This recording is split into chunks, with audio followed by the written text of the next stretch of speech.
Welcome to Band Talk with Charlie Mangini and friends. The only podcast where it's okay to talk in band.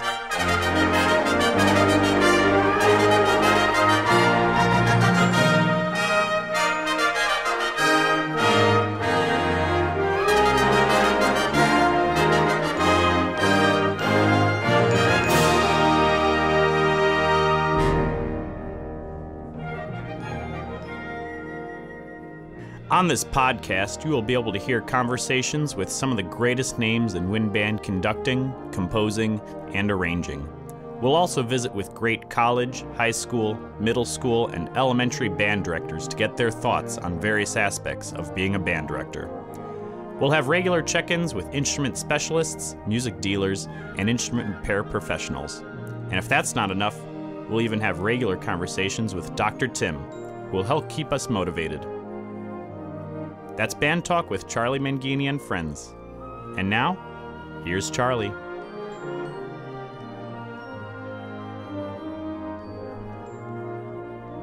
Welcome to this, our sixth installment of Band Talk with Charlie Mangini and friends. And today we have another fantastic podcast for you. Joining us will be Erin Cole and H. Robert Reynolds. We'll get to them in just a moment, but first, I want to share an idea with you. If you're anything like me, you have probably had moments where you felt as though you were going stir crazy. It was like you were the star of the hit movie Groundhog's Day, and you can't tell the difference between Wednesday and Saturday. Well, you're not alone. There are literally millions of people who are feeling the exact same way. And many of them you know.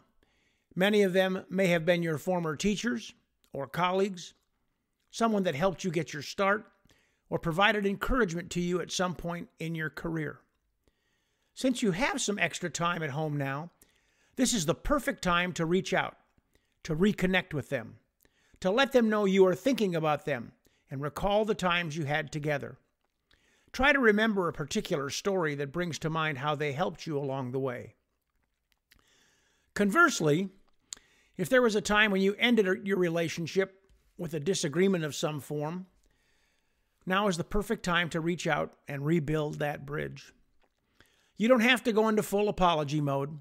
You can merely say that it has been too long since we talked, and I know we didn't end our last conversation on the best of terms, but I am calling, hopefully, to put that in the past. I want to know what's going on in your life.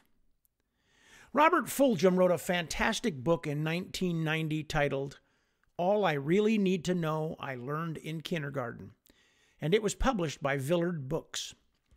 On pages 6 and 7, there was this little poem, All I Really Need to Know I Learned in Kindergarten. And the first section of this poem reinforces today's idea. He says, all I really need to know I learned in kindergarten.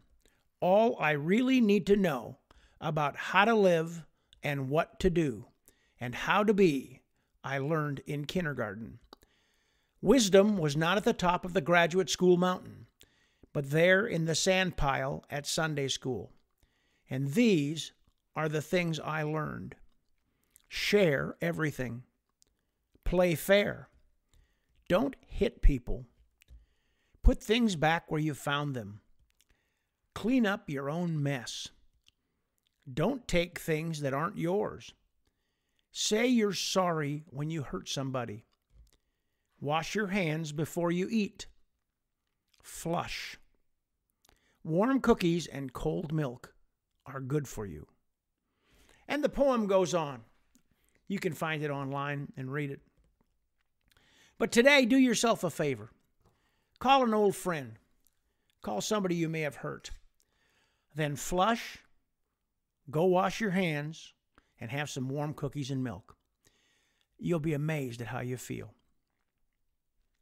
On today's podcast, we have two fantastic conversations. The first is with Erin Cole, who taught middle school band in Cobb County, Georgia for over 20 years. And then we'll go and have a wonderful visit with H. Robert Reynolds, who served as the director of bands at the University of Michigan for 26 years, and most recently has served as the principal conductor of the wind ensemble at the University of Southern California. Both of these conversations will offer you some great ideas and much to think about. That's today's Band Talk with Charlie Mangini and friends. We'll be right back. Band Talk with Charlie Mangini and friends is made possible through the support of Hal Leonard, Eastman Musical Instruments, Con Selmer, and Vandercook College of Music.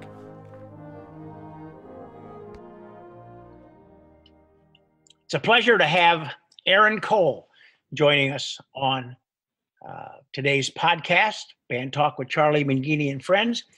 I've known Erin for quite a few years, and she has a remarkable story to tell.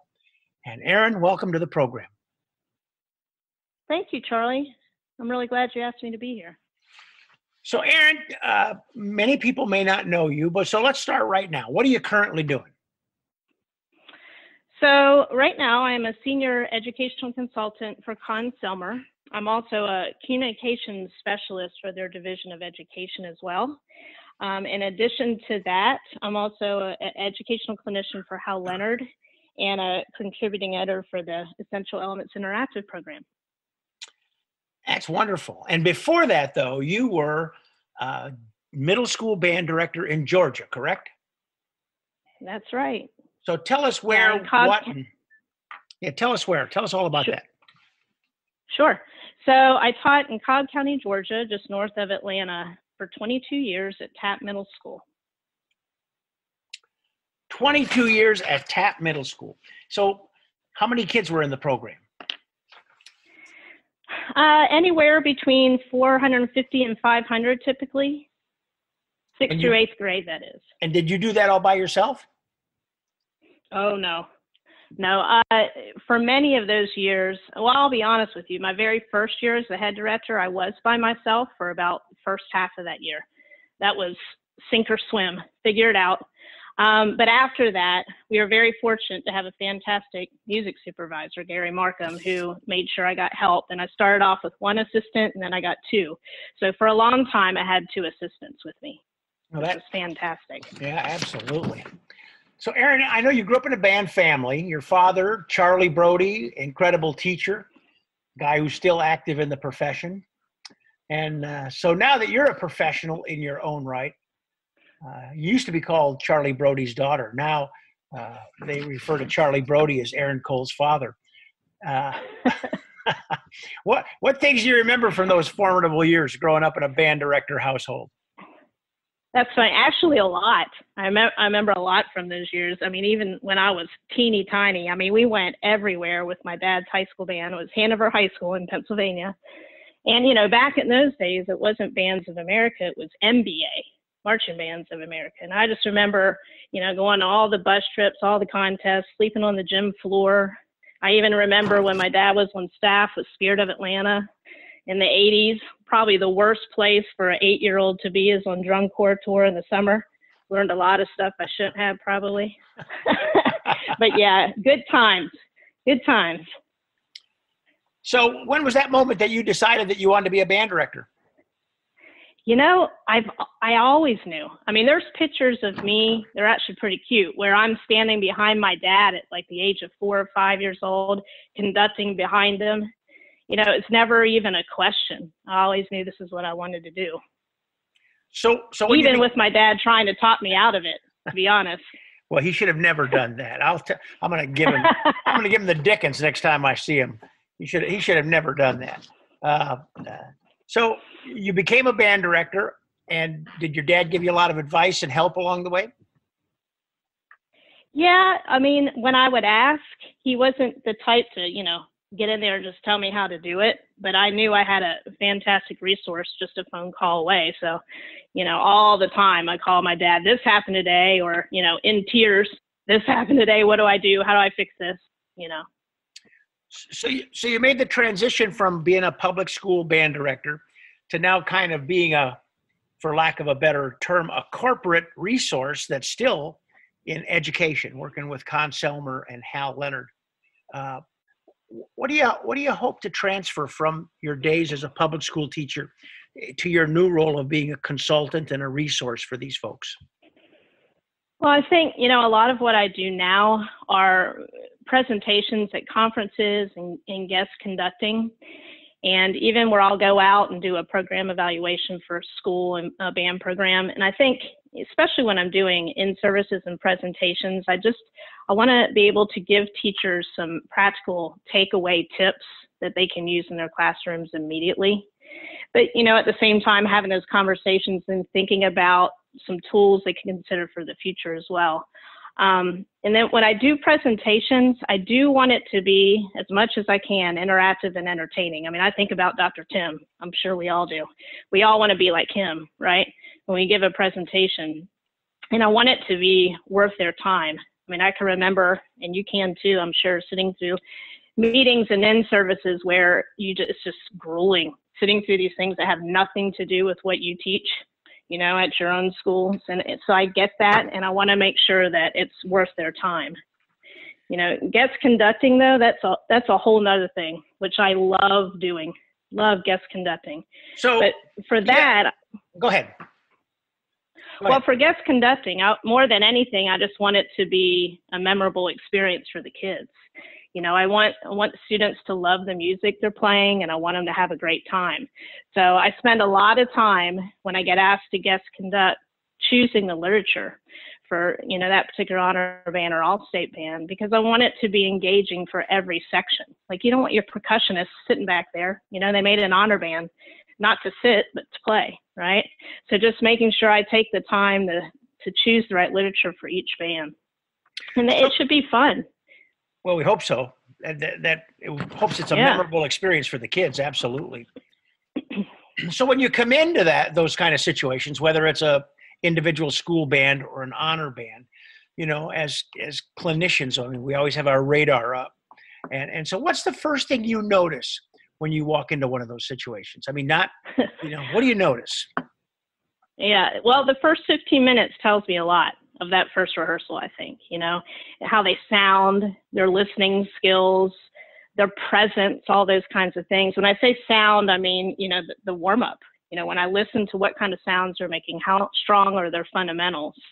And then the listening part of that is how well do they listen, or do they stop where you ask them to stop, or do they keep playing? What's the level of focus you're going to be dealing with that ensemble, so whether or not you're going to be able to detail a lot of things.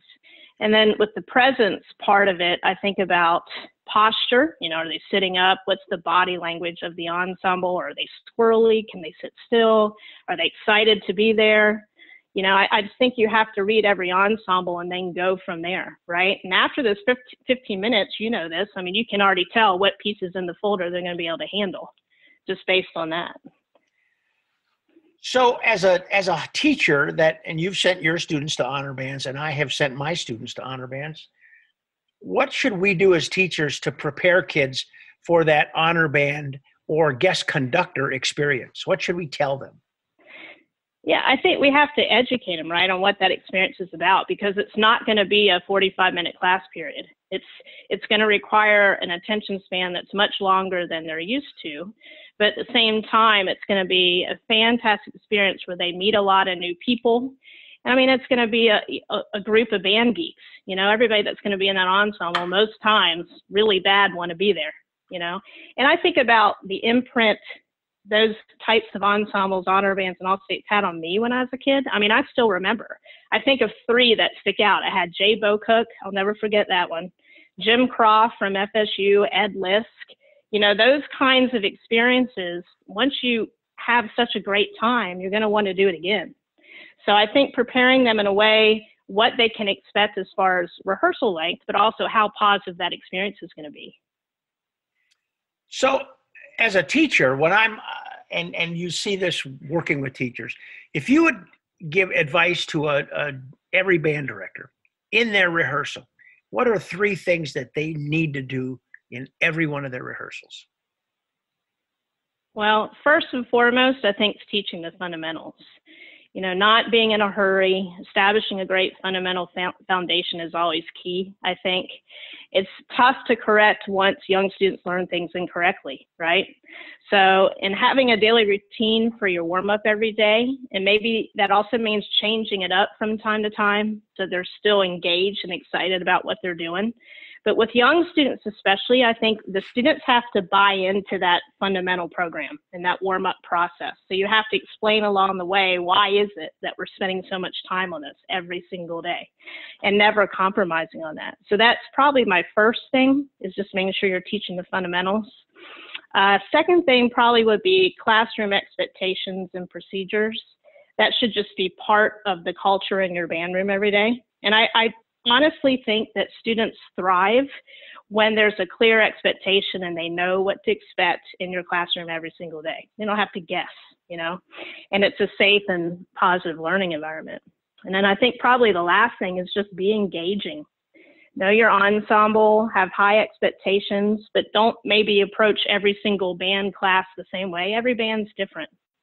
And spend time choosing great literature, because that's part of the engagement if they're excited about what they're playing. And again, it should be fun. So make it a class that they're running down the hall to get to every day. I'm sure that now that the coronavirus, and you've obviously reflected back, man, if I was still in the classroom and I'd be teaching my band, what kind of thoughts have you had in terms of, if I were there, this is what I'd be doing? Right. Yeah, it's a great question. And I think all teachers right now are kind of just thrust into this with no warning. And for many people out there, they're now training on how to do this remotely. So many people, I think, are learning as they go. So the best thing I can think of, if it were me, would be to stay positive and just keep seeking out engaging and worthwhile lessons and activities. But to be honest, I think a lot of people right now are craving personal interactions. So again, if it were me, I'd be trying to find the tools and the things to use that create that. And I saw yesterday, the Cobb County School District, where I used to teach, actually did this, and they created a virtual band with band students all over the county playing one piece together. Super cool. And there's all these apps and things out there you can use to do that.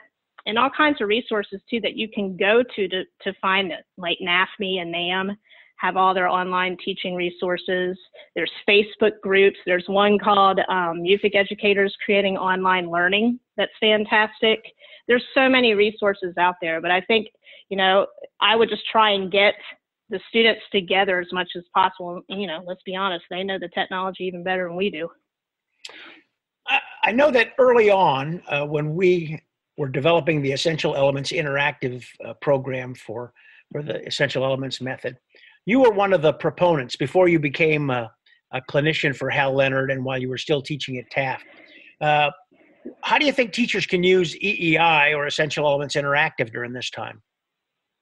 Yeah, so, it's funny because I thought about that. I was already using it when I was teaching. And if teachers were already using this and now they're in this time where they're having to do distance learning, this is the perfect tool. Number one, because it's free, right, if they use Essential Elements. But the music studio is fantastic because now students at home have access to all those background recordings on their computer, on their iPad. You can give them assignments. They can submit recordings of themselves to you to assess. You can use the grade book to give them grades with that. You can upload resources to the platform and they can access that. And one of the things I saw recently, Steve Smith at Hal Leonard has a blog. It's called eeiblog.com, and he specifically has a part on that website for just distance learning. And Hal Leonard does too, by the way. They have a distance learning on their website too. So, even tips and tools on how to use EEI more effectively right now. So, Erin, when this is all over, when we finally get back to life as normal, or the new normal, what takeaways do you think teachers and students are going to carry with them? Will there be any differences to the way we teach band or we learn in band? Yeah, so I think we'll all truly appreciate the importance of in-person interaction, right, and making music together. But, because we're thrust into this and having to learn the e-learning platforms and such, I think that eventually down the road, this will all be over at some point, but we'll have those tools to complement our in-person teaching. But at the end of the day, I don't think anything replaces students and teachers being together in person making music. I couldn't agree more. Erin Cole, thanks for being with us today, and good luck in all you're doing, and I hope to see you down the road soon. Thank you, Charlie. I always enjoy talking to Erin Cole. She is just a dynamo. And if you've ever had the opportunity to attend a clinic that she's presented or watch her work a band or honor band, you'll know exactly what I'm talking about. I just love what she talked about preparing our students for the honor band experience and those 3 fundamental things that we should do in everyday rehearsal. Great stuff. We'll be back in just a minute with H. Robert Reynolds. Today's podcast is made possible through the support of Hal Leonard, publisher of the Essential Elements Method for Band and the Essential Elements interactive website that is free for Essential Elements users. Essential Elements Interactive, or EEI, is a state-of-the-art, cloud-based support program that is constantly evolving to provide you and your students with more information and resources to help them learn and have fun while doing so. To learn more about EEI, visit EssentialElementsInteractive.com. I don't know many people that love music and music making any more than H. Robert Reynolds. He has this genuine interest in helping us all advance the profession. And he wants everyone to have and to create musical experiences that are at the highest level. I was so fortunate to be able to have a conversation with him on March 26, and I know that you're going to really enjoy it. Here is H. Robert Reynolds. It's a real pleasure to have our next guest join us for Band Talk with Charlie Mangini and Friends. He is the legend. He is the man. He is Professor H. Robert Reynolds, retired director of bands at the University of Michigan and worldwide traveler, conductor, musician, and friend. Professor Reynolds, thanks for being with us today. Now, can we just get one thing straight right off the bat? Yes, sir. You can dispense with the Professor Reynolds, and you and I have known each other for so long. Please, it's Bob. Okay, I'll do my best. Now, I had a strong, disciplined Italian father who always said to make sure you treat people correctly, Bob. But I'll do my best. And I was thinking about that the first time we had the opportunity to be together. Of course, I heard of you and knew of your great work, but you were kind enough to invite me to a seminar with 6 or 7 other young professionals at your cabin in Colorado for a week-long intensive score study, talk about music, learn how to grow up and act as a big boy in the world. Yeah, we did that one, you and I, but then that went on for a while. So there were like 2 or 3 or 4, I don't remember exactly how many, because that came about because I kept looking at workshops and conducting things and so forth, and everything was for the emerging conductor. And there didn't seem to be anything for the mature conductor, the person who had already achieved a lot, that could get together with friends and talk about things in depth and with significance and so on. So that was the genesis of all that. Well, it was a week that changed my life, I can tell you that, and I recall it to this day. Well, I do too. So thank you. It was great fun. So I trust you're at home in Ann Arbor, hunkering down through the coronavirus. True enough. And had that not been the case, you'd probably be out busy traveling the world. I know that I don't know the world, but go ahead. I don't know the world, but there's a number of things, and I should be right now. I should be at USC conducting the wind ensemble there, but USC is of course closed. Yeah, and I was going to be there with you next Friday night for that event, but life has changed.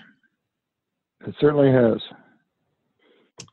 So, and all the other guest things I was doing in April have been canceled also. Well, hopefully we'll be back on track sooner rather than later. Yeah, so you're right. So I knew you grew up in Pennsylvania, and did you always know you wanted to be a band director? Not always, but from a pretty early age, I did. My grandfather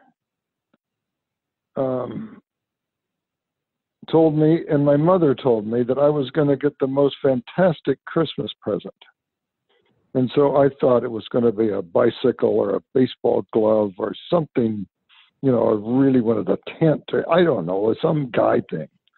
And so when I went down on Christmas morning, what they had for me was an E-flat alto horn. And I tried desperately not to show my complete disappointment in that. But my grandfather was a self-taught musician and self-taught band director. He did other things for a profession. He was in the monument and tile business and did quite well at that. But he taught me my first lessons.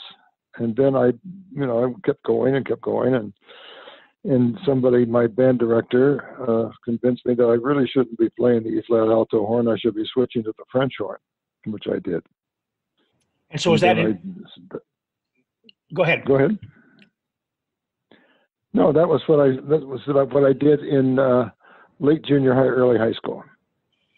So when you were in junior high and high school, did you ever imagine what your career was going to look like? Never. I just like making music. I just like playing the instrument. And I remember one time I was sitting in a rehearsal, and I had it was an early rehearsal, and I was just learning how to read rhythms and so forth. And so it had 2 eighth notes, and I knew that there were 2 eighth notes to the beat. And so I played eighth notes like da-da, da-da, da-da. That's 2 eighth notes to the beat. so somebody told me they actually had to be equally divided. So I learned a lot along the way. And we've heard a lot of bands that still have that problem to this day. So you mentioned, I think you mentioned at one time that you had some family that went to the University of Rochester or Eastman or something like that. Well, nobody went to Eastman, but my father, my grandfather, and my great-grandfather all graduated from the University of Rochester, the home base of Eastman. Okay. But they were all in other fields. My father was in the journalism. My father was the editor of the University of Rochester yearbook, and one of his assistants, if you can believe this, was Jacob Javits. Wow, famous senator from New York. Absolutely, was assistant to my father on the yearbook staff. And my best friend in high school was a trombone and cello player and quite a fine musician. His father was my band director, and he went to Eastman.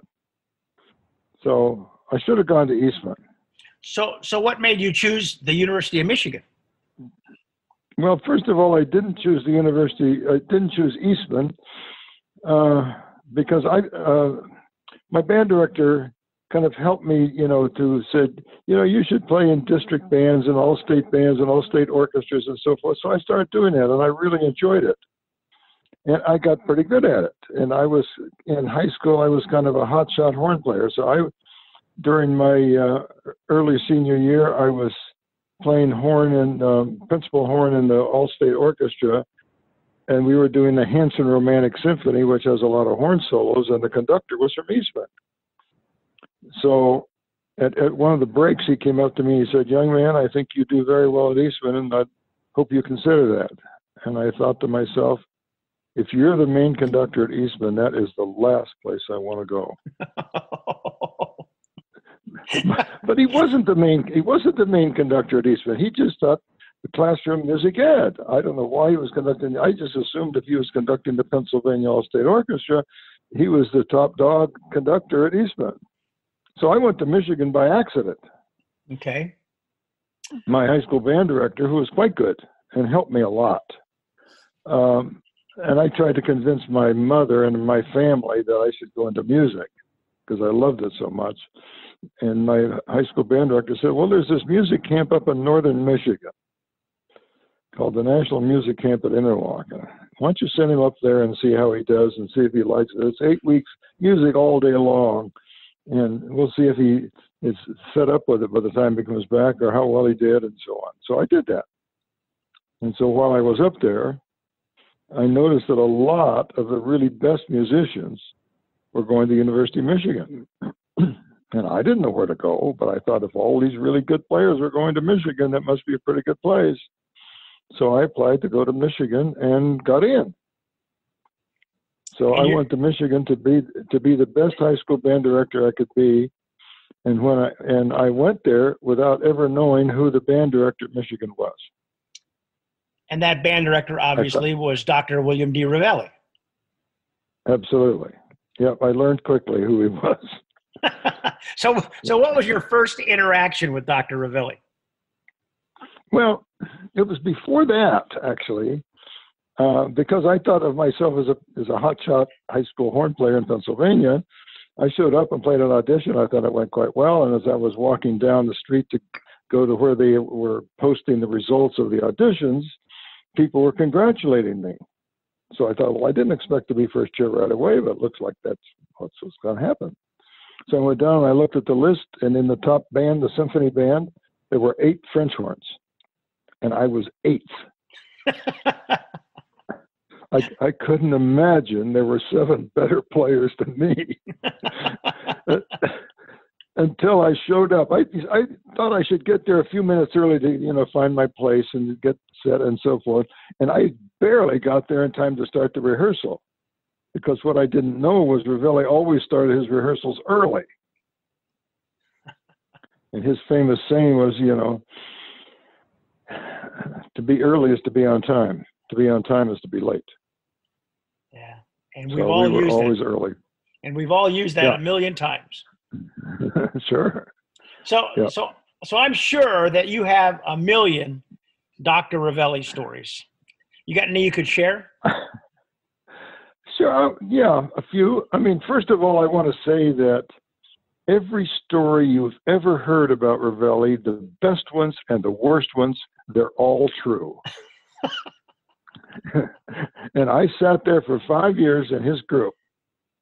And the group was fantastic. I mean, filled with really wonderful, wonderful players. And he had the habit of, if things weren't going right in some section, he would what they call go down the line. So he would, start with the first player and go down the line and listen to players play. And if they weren't playing, he'd criticize them and moving them around, and they'd move up and down and so forth. So one of his favorite pieces that we did, I want to say every year, but I'm sure that's not true, but frequently, we did Toccata and Fugue in D minor of Bach, a Leitzen arrangement. And it starts out with the horns in unison playing an E, top space E. So somebody in the section of our 8-member section, and I was 8th, remember, went, cracked it. So really they said, okay, horns, let's hear it. So the first horn player went, bum. The second horn went, third horn, fourth horn, came down to me, and I went, bum. He said, okay, move up to second chair. Just like that. I was no more the second, just like that. But I was no more the second best player in that section. It was crazy. Well, then, 2 or 3 more days later, I was back down to 8th. So we just kept moving around. The other story I'll share is, there are some negative ones that I don't want to share. But one of the ones I do want to share was, this was a big day for the Strobocon, which was the windows that spun and, could tell whether you're in tune or not. Now they do it on the phones, of course, but this was done. And so he had one right behind his podium. And so he was picking on me that day, and he said, okay, Reynolds, play an F. And I was in line so I could actually see the Strobocon. So he pointed at me and said, play an F. And I went, dong. And by the time he turned around to look at the window, I had made the adjustment to stop the window. So I was in tune. He said, okay, play a G. I played a G and did the same thing, adjusted the thing. And then some of the people in the flute section started to giggle because they knew what was happening. They knew I could see the windows. And by the time he turned around, I had made the adjustment. And so pretty soon the whole front part of the group was not trying to stifle their laughter because they knew what was happening. But I had, in a sense, I had gamed the system. Did he ever find out? No. I didn't tell him. I don't think anybody. That's probably a good thing, right? Anybody else did. Oh, absolutely. No. So you graduated from the University of Michigan. What was next for you? Well, I graduated twice from the University of Michigan. I graduated with a degree in music, in instrumental music education. And then I went out and taught for a year. I should have taught for more of that, but I taught for a year. And then I went back and did a master's in horn performance.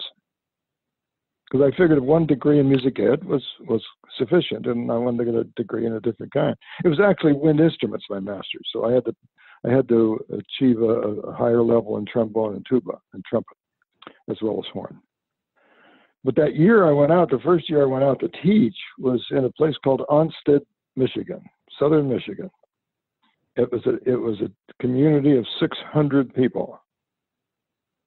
But there were 1,000 students in the kindergarten through 12, but most of those students were bussed in from farms in the area. And I remember my mother was concerned that I was going to be successful or happy, or whether, you know how mothers are. They're concerned about their kids. And so she called me, and they had set me up with a roommate by the name of Gene Duell, and I still stay in touch with him. He and I have been good friends for all those years. And so this was before cell phones, before dial phones, before almost anything. And the town of Onstead had a town operator. So you would call the town operator and give her the number of where you wanted to be connected, and the town operator would connect you to that number in town. And this is a true story. I'm not making this up.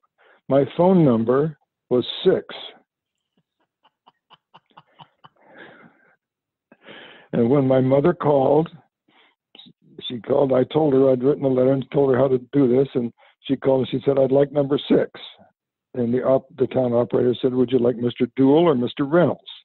And she said, "Reynolds." And the town operator at that point said, "He's not home right now. He's at band rehearsal. He'll be home about 8:30. So you didn't do much in that town that everybody didn't know about. Oh, I was also, in addition to that,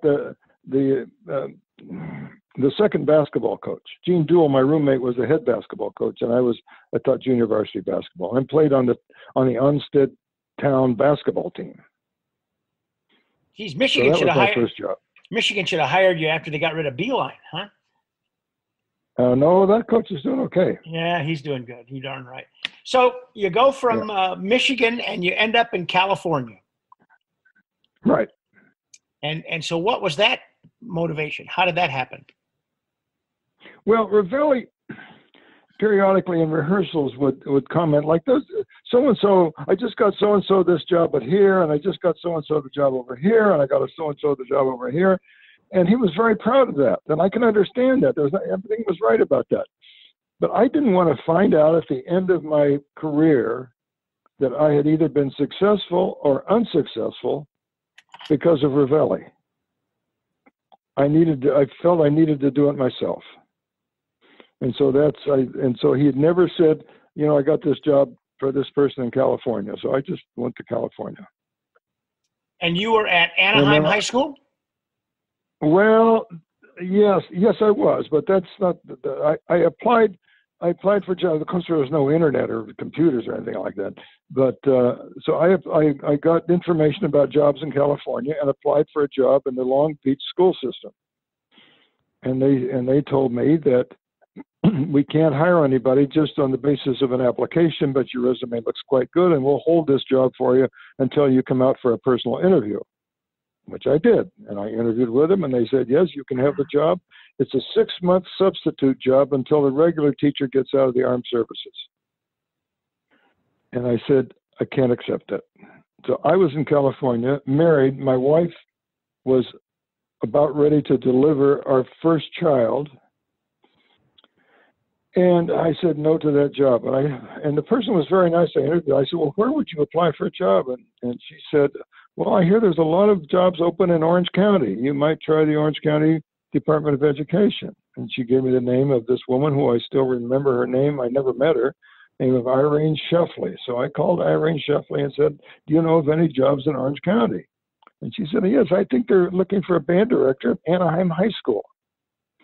So I interviewed there and got the job. So that was my, and I told you there were 1,000 students. kindergarten through 12 in this first job I had at Anaheim High School. At Anaheim High School, it was a 3-year high school. There were 1,000 students in each grade.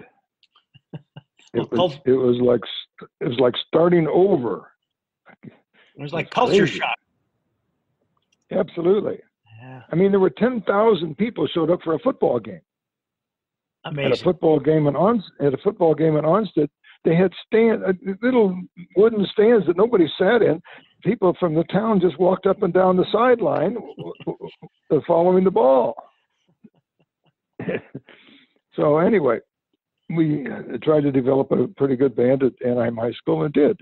And I followed a guy who was quite good. He had a medical issue which forced him to retire.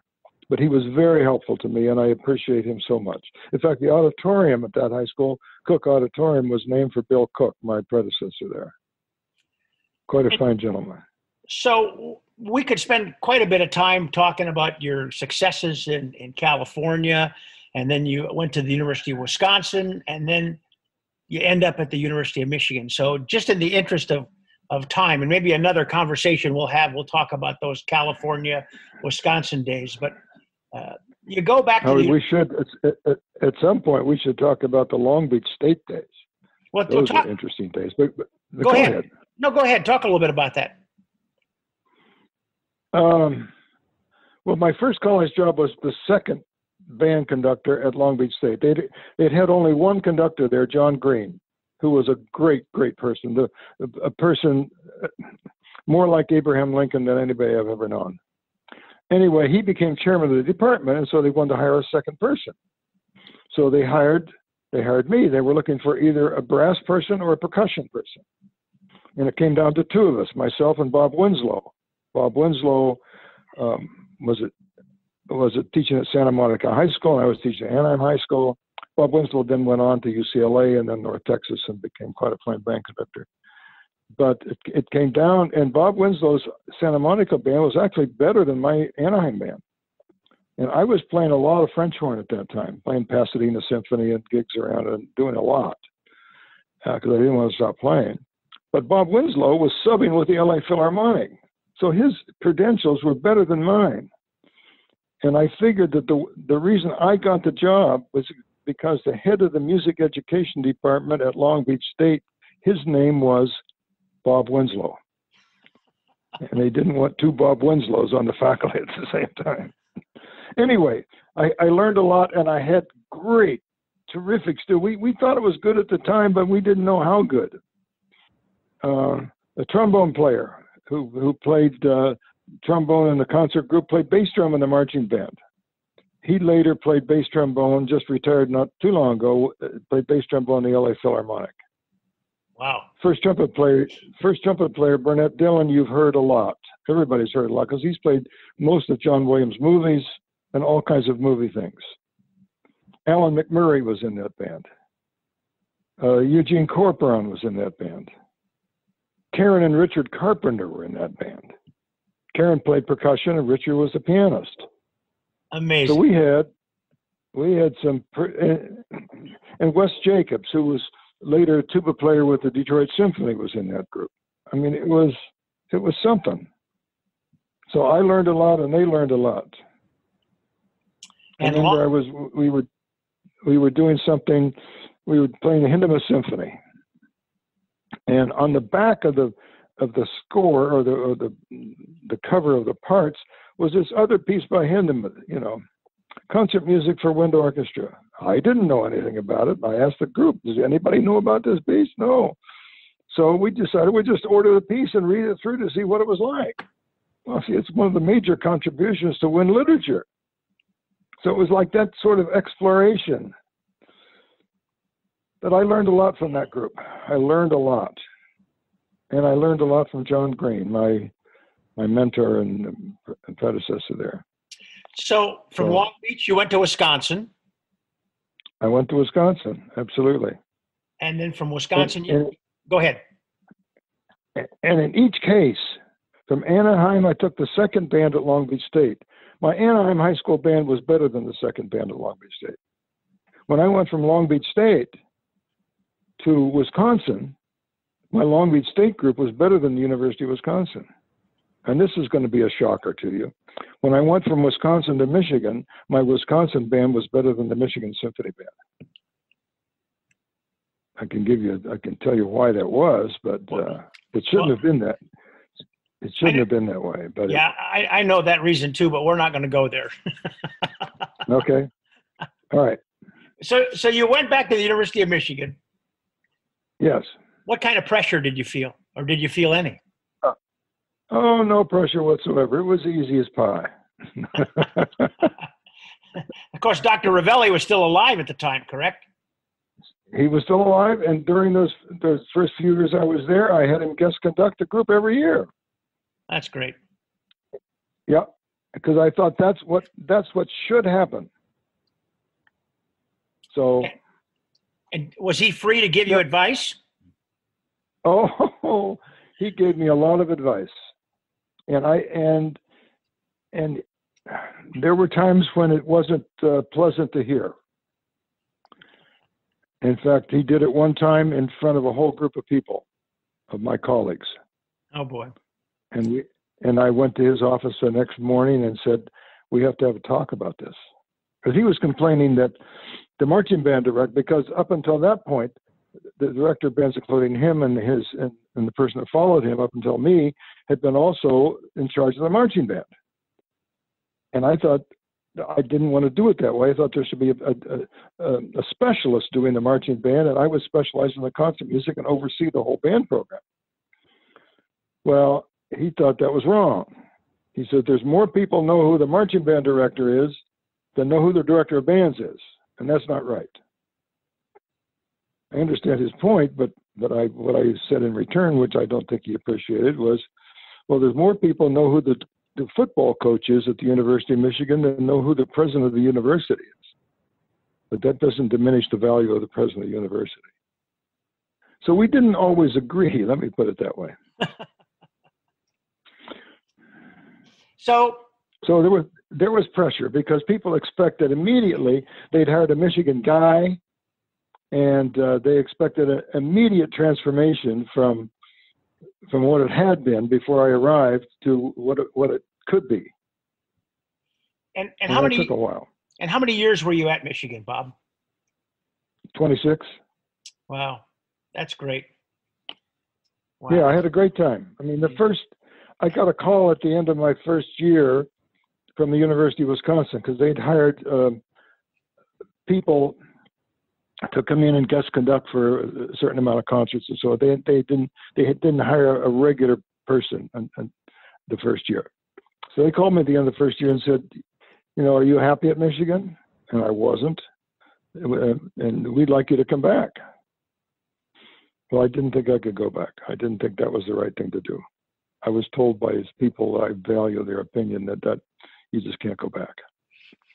So it took 3 or 4 years. The first 3 or 4 years I was at Michigan to make it what I hoped it would be. Well, and it became the cornerstone for bands and band music nationally, and it still is held in the highest regard ever, as you well know. So Bob, it was a challenge though to change the culture from what it had been to what I wanted it to be. In fact, I had some students who I value, who are friends of mine now, who came to my office the first year and said, this is not going well. We expect you to hold our feet to the fire. When it goes well, you come down on us, and, et cetera, et cetera. I said, well, that's not the way I do it.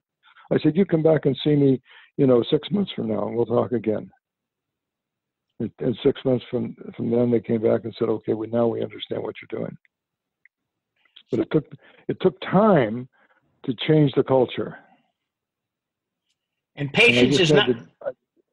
Go ahead. Yeah, I just had to persevere during that time and felt that I knew philosophically that I was doing the right thing.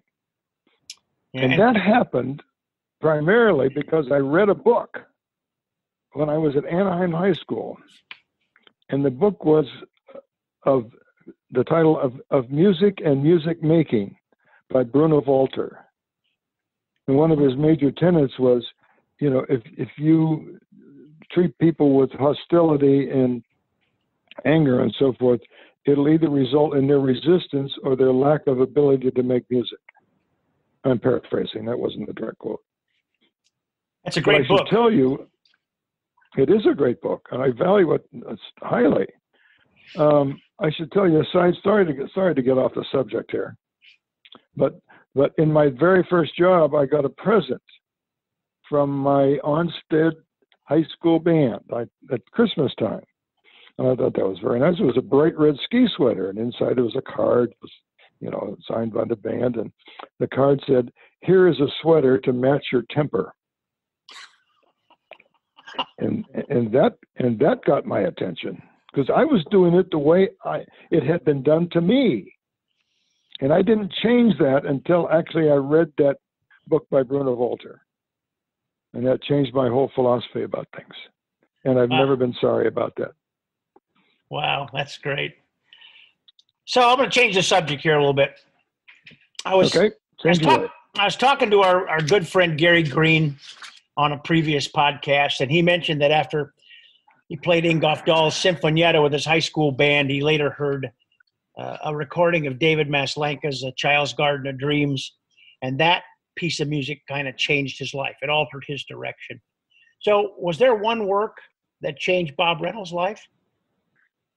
Yeah, but I almost hesitate to say what it was. Oh, go ahead. Let me give you a background on that piece of music. Not on the piece of music, but on why it convinced me. When it was my mother, and I'm an only child, and my father died when I was young, so it was just my mother and me growing up, and she was not really in favor of me going into music. Can't make any money in music, and so forth and so on. We all like music, but it's not for the future. So I was parking the car in the garage, was maybe 30, 40 yards behind the house. And so as I was walking into the house, I kept saying to myself, she's just got to see it my way. She's just got to see it my way. And when I got in the house, she said, "What do I have to see your way?" I said, "I've got to go into music." And that happened because I was listening to the car radio to a group called the City Service Band of America. And that's long since gone. Paul Laval was the conductor of that group, and they had a weekly radio program. And the thing that really turned me on was the Queen City March. And I think that did it. I mean, I don't know why I still remember that, but I don't think after that there was any other single thing. There was another fork in the road for me, because I did both band and orchestra, except at the first job at Anaheim High School and so forth. I did band and orchestra all the way through. And when I was at Anaheim High School, I was playing a local symphony and so on. They had a conducting workshop sponsored by the conductor and the organization, and I wanted to do that because I always like to do things like that. And they had the conductor of the Pasadena Symphony, Richard Laird, who was for that time, famous conducting pedagogue. So he did a conducting workshop. And we were each of us, the four of us, each did a movement for Brahms' Fourth Symphony with the orchestra. And so after I finished and so forth, and there was a performance, he saw me at the end. He said, "Young man, I think you can do something as an orchestra conductor, and I'd be glad to help you." And I said, "I'll call you on Monday morning." And I knew I was facing a fork in the road at that moment, because I was going to have to make a decision. Did I really want to be an orchestra conductor or a band conductor? Because I didn't have to make that choice up to now. I was doing both and happy to do both. Well, it was clear what decision I made. And the reason I made that decision was because, I knew that if I were an orchestra conductor, I'd have all this great repertoire, I'd enjoy my life tremendously, and et cetera, et cetera, et cetera. But I didn't want to think when I finished my conducting career that I wanted my life to mean something. And I didn't think as an orchestra conductor, they would just fill my spot with another orchestra conductor and go on. But I thought I could help the band move from where it was to where it could be. We'll be back with more Bob Reynolds in just a moment. Right now, I want to thank you, the listeners, for your support of Band Talk with Charlie Mangini and Friends. I've really appreciated the comments that I've received. And if you have a suggestion or someone you'd like to hear interviewed on the program, please send me an email at bandtalkcharlie@gmail.com. Let me also take this opportunity to thank our sponsors, Hal Leonard Corporation, Con Selmer, Eastman Musical Instruments, and Vandercook College of Music for making this podcast possible. We simply cannot do it without them. And now, let's get back to our conversation with Bob Reynolds. One statement here, because I don't want to leave this out. Way back to when I was auditioning for Michigan and was eighth horn. Then in the intervening years, I started moving up. And I looked up and down the line and I saw that the next year there was be nobody ahead of me. Therefore, I was going to be principal in both the band and the orchestra. And so I practiced over the summers, came back and played a great audition. Again, went down and looked at the board and I was second. And worse than that, the person in front of me was a freshman. And worse than that, he was actually better than I was. And he is still a very close friend of mine. We became roommates. I was best man at his wedding. And he retired probably 6, 7, 8 years ago as principal horn of the Metropolitan Opera Orchestra. So, Bob, throughout your career, you've had and you continue to have interactions with some of the greatest composers and musicians of our time. So when you have those interactions and you have those experiences, what responsibilities do you feel and what memories do you take away from those? Well, that's a big question. I think that band and wind ensemble conductors need to hang out as much as possible with composers, even more than other conductors. Composers look upon music differently than conductors and interpreters. They look upon the music as a piece of music. We somehow have learned to look upon it as a series of problems that need to be overcome, and how to rehearse them, and how to make the E-flat, clarinet, piccolo, and oboe play in tune in unison, and issues like that. So we're looking for rehearsal strategies and so on. Composers look at music completely differently. And so hanging out with them gives them a perspective. I remember I got a big lesson one time. We had Erin Cole come to Long Beach State, and we played Emblems, second performance of Emblems, actually. And so he was there, and I was rehearsing Emblems and got to this one point, and I turned around to him and I said, now I know this spot should go a little bit faster, but I just feel it slower. And he said to me, if I were conducting, I'd go faster. But I don't want you to go faster. I want you to go at the speed that feels right to you. That was a huge lesson. Not that I wasn't breaking the music. I mean, it wasn't, misshaping it or anything, but it was a permission to do what I felt was right.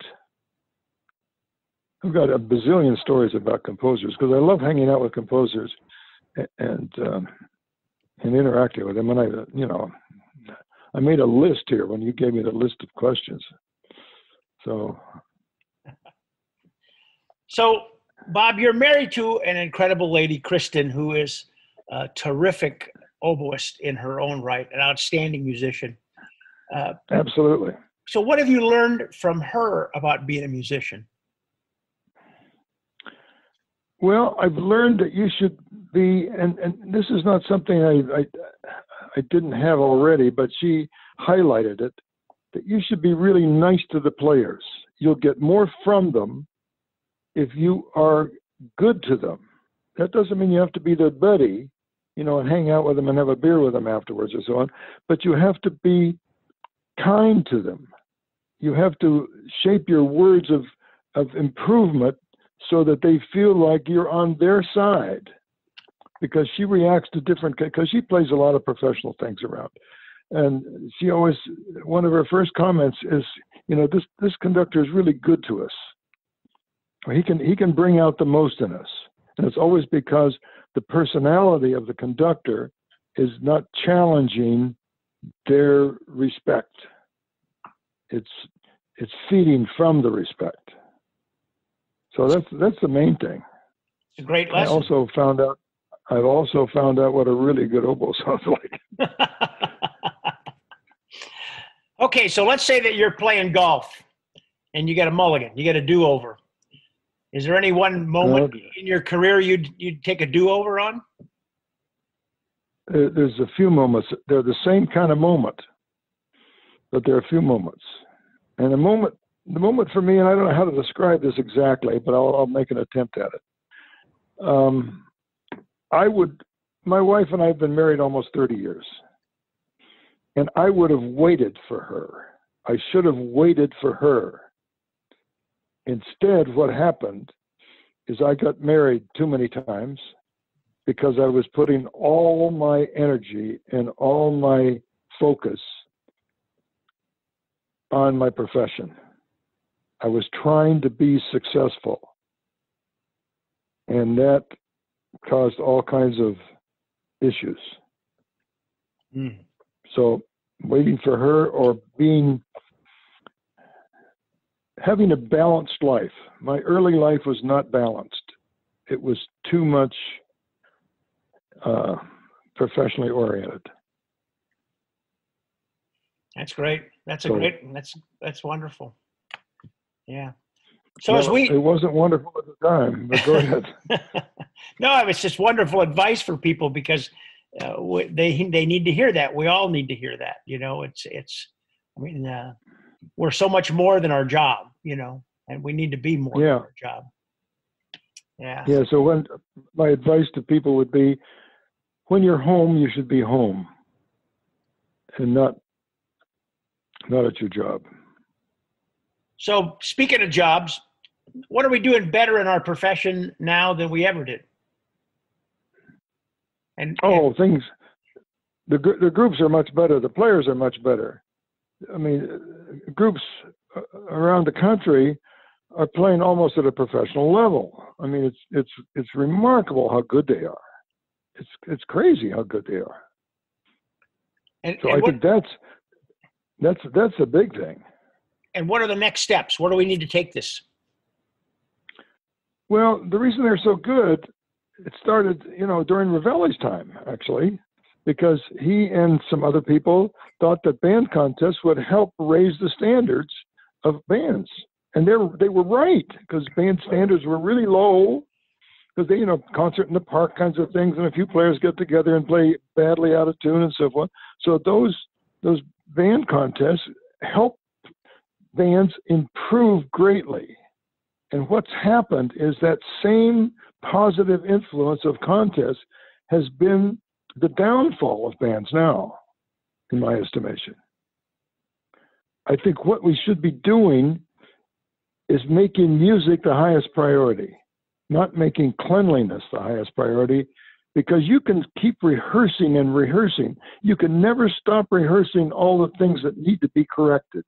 There's always something more that needs to be corrected. And people think, well, when these things are all in order, then I'll get to the music. That's not the way it happens.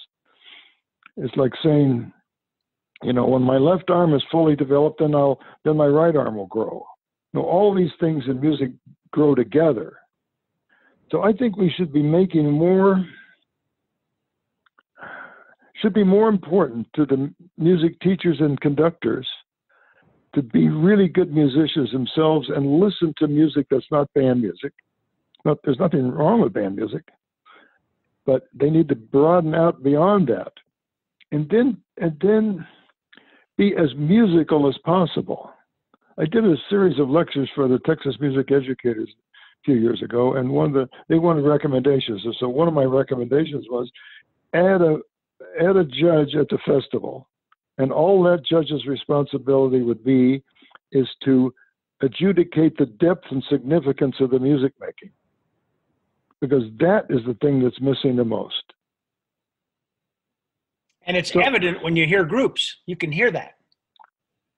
Sure. It's like, my analogy for this is like the purpose of poetry reading is not to read all the words correctly. It's to find the meaning inside the poem and bring out the meaning of the poetry. And it's the same thing in music. You've got to find the meaning in the music and bring out how it feels. I hope there's time to I'll try to make this as brief as possible, and then you can ask questions. But there are two kinds of knowledge. There's objective knowledge, which comes with like math and language and science and so forth, and you can evaluate that. You can put it on a spreadsheet, you can grade it, and everything is right about that. There's another kind of knowledge called intuitive knowledge. And intuitive knowledge is, how do you know that something is beautiful? How do you know that you've fallen in love with the person you want to spend the rest of your life with? That, you don't choose that person because they got 8 out of 10 on the checklist. You choose them because of the feeling that's transmitted because of intuitive knowledge. This just feels right. And so there are very few things in teaching music in the schools that promote intuitive knowledge.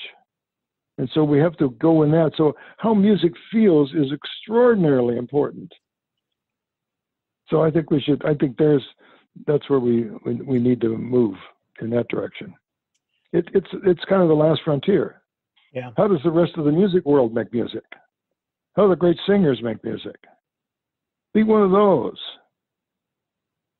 Yeah, I've been watching this Ken Burns documentary on country music, and it's been fascinating because of the very thing that you're talking about. It's just, though it's a different genre, a completely different genre, the whole thing about being soulful, authentic, from the heart expression.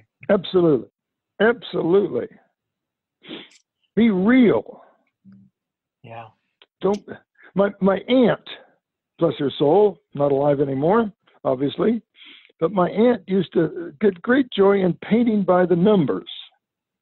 I don't even know whether you remember that. Oh, but you get a grid and you'd say, okay, you paint this light blue and you paint this dark green, you paint this yellow and you paint this, and they would have this artwork which didn't have any color on it. Suddenly, if you painted by the colors, by the numbers, then it became a very colorful artwork. Now, she knew that wasn't art. It was like advanced coloring. But somehow we're doing the same thing very often with bands in making music. We're making music by the numbers. Get this right, now get this right, now get this right. And you don't want it wrong. I mean, you can't just let bad intonation and terrible precision go by. But I observed one time at the University of Michigan, Kurt Masur, the famous conductor of New York Philharmonic and orchestras in Europe, was rehearsing the University Symphony Orchestra. So, of course, I went. And he would rehearse in a different way, in that he would rehearse what he wanted to hear musically.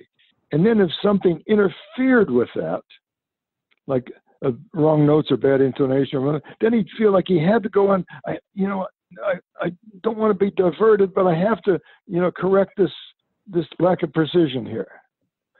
So, but the motivation for the rehearsal was to make the music. And then he got sidetracked from time to time because he had to do the other thing. And somehow our purpose in a rehearsal is to make it perfect. Yeah. No, that's great. I've used the analogy with students. I'll go to the whiteboard and I'll sign my name. I'll just sign my first name, Charlie. And I said, and I'll take the marker and then I'll sign my name again. And I said, can you tell that those are the same signature? And they'll go, yes. And I said, are they exactly alike? And they said, no. And I said, that's right. And that's the way they're supposed to be.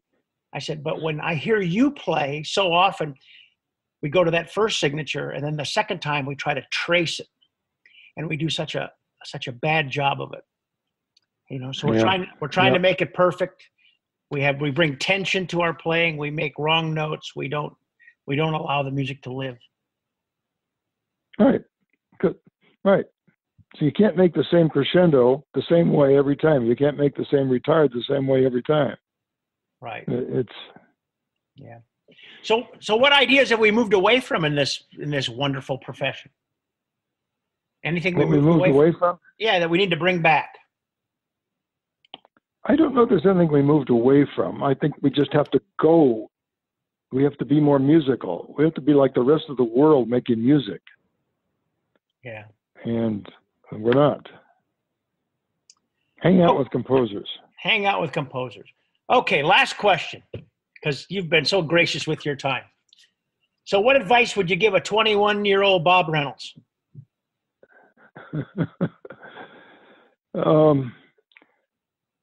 Go into music.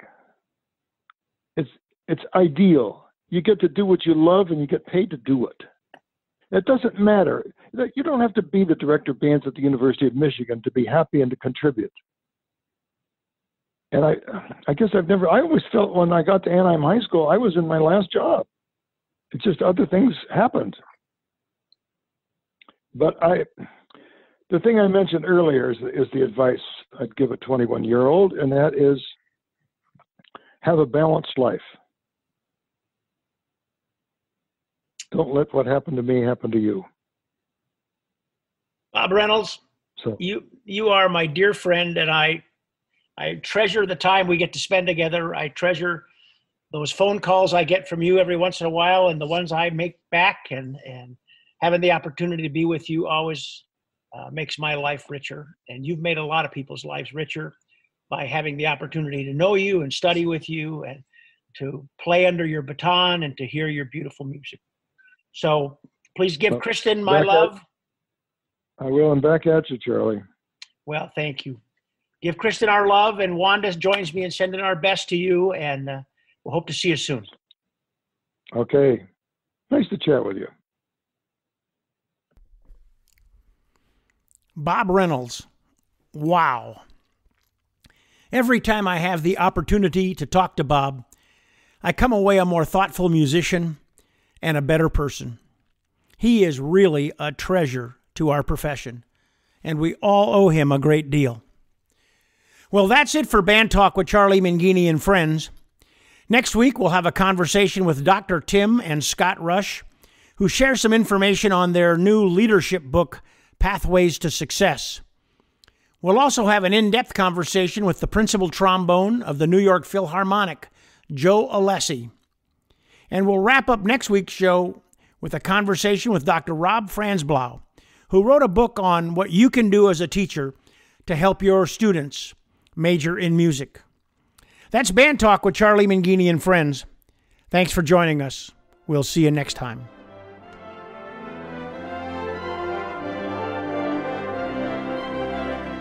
Thanks for listening to Band Talk with Charlie Mangini and Friends.